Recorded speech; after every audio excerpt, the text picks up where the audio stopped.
Police फांडी सामनारे kangaroo court बटी पाई जड़े मद व्यवसायी को संगबद्ध भावे आक्रमण होइथिबा अभियोग आसीछि एवं जो वीडियो भाइराल हेउछि ताहाको देखि लोक माने छानिया होई पडुछन्ति।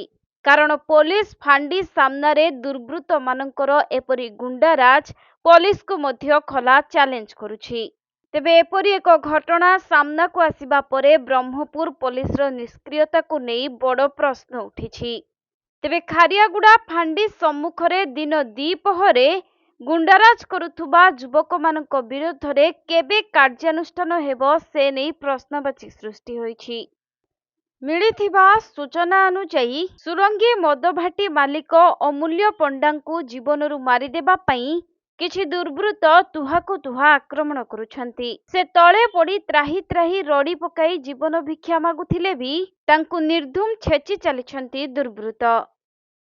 केवल अमूल्य नुहंती बरं तांको सह थिबा आउ जणे व्यक्तिଙ୍କୁ मध्य माड़ मरा जाइथिबा सूचना मिलिछि।